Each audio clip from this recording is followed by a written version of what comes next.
In a recent survey, the American Enterprise Institute looked at 14 different pieces of the economy and their change in price over the past 20 years.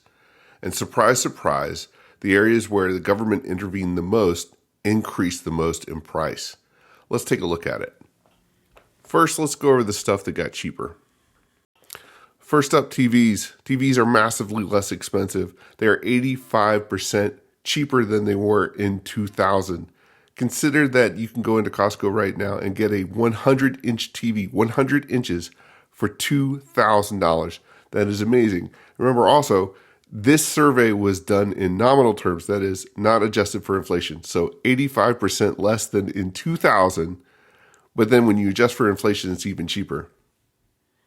Next up, computer software and toys. I remember in 2000, software was expensive. Well, now it is roughly 70% less expensive in nominal terms. So again, adjusted for inflation, it's way less expensive than that. I can remember in the 80s, just a piece of simple software, that did nothing, cost an absolute fortune. So we should all be thankful for that. As for toys, go into Target and look at the toys. The quality of toys is way better than when I was a kid. And you could do look at the remote control cars. I go in there, I want to buy one for myself, and the prices for them are excellent. Next, coming in at 40% less expensive than in 2000 are cell phone services. Now in 2000, I had a cell phone, but it was basically a brick, and you could talk to your significant other with it or whomever, and that was about it. Now consider what you can do with a cell phone and the services associated with it. It is amazing. It's a miracle, and it is 40% less expensive in nominal terms than it was in 2000. That is worth celebrating. Coming in at roughly the same price as they were in 2000 is clothing, household furnishings, and new cars. Now, clothing, definitely for sure. Okay, a t-shirt seems like it's been the same price for forever and ever. Same thing for things like sofas. Sofas have been like the same for forever and ever. You go to, whatever your, furniture store, a $1,000 sofa has been a $1,000 sofa for 20 years. Now the new cars thing, in the data that AEI shows, there is a bit of a spike, and this data came out in 2023.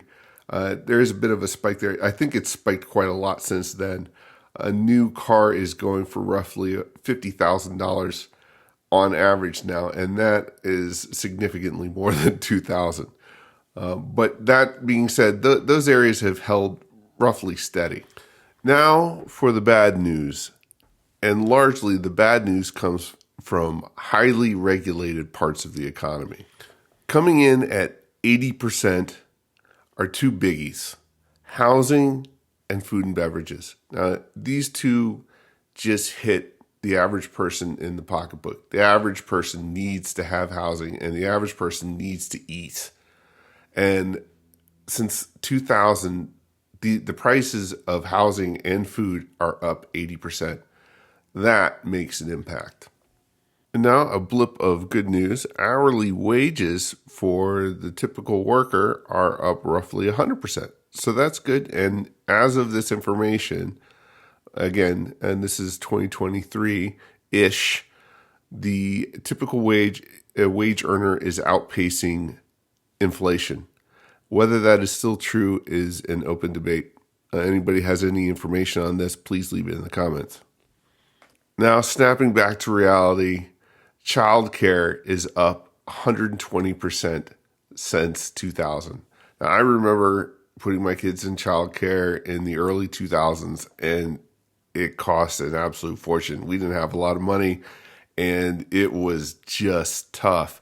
I can just imagine what a young family goes through to put their kids in daycare these days. I can't imagine. It costs a fortune. It must, because it cost a fortune back in the early 2000s. Next, medical care services. These are not hospital services. These are medical care services. So seeing your doctor and so on. That is up 130%. 130%. This is a good example of where A highly regulated industry has gone through the roof when we were promised that government regulation would actually bring costs down. It doesn't work that way, folks. Now, as the father of 3 teenagers, this one hurts particularly. College tuition and fees is up 170% since the year I graduated from college. I graduated in 2000. It is up 170%. Now, why is that? It is because the federal government has involved itself in college. Okay?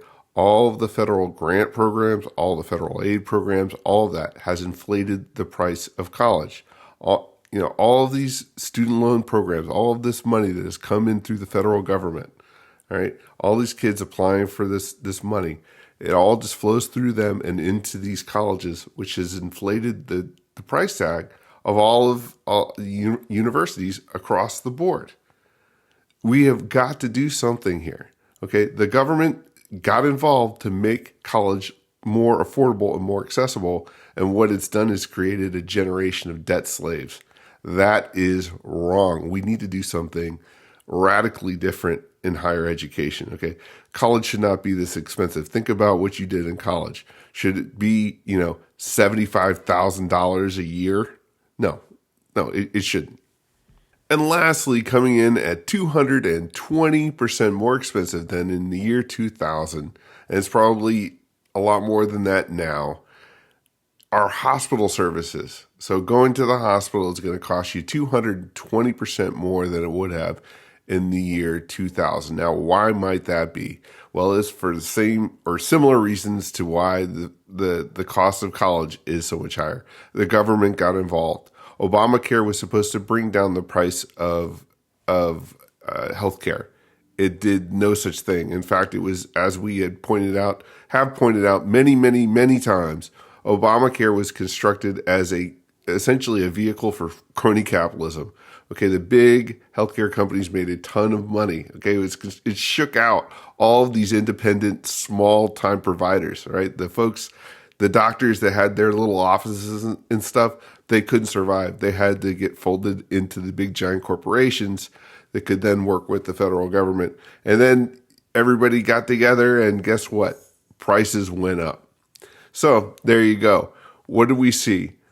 Where the government gets involved, whether it's food, childcare, medical care, college, hospital services, prices go up. Where there's innovation and minimal government, things like tech, etc., prices go down. What does that tell you? Get government out. Let innovation work. That is the best path forward generally across the board.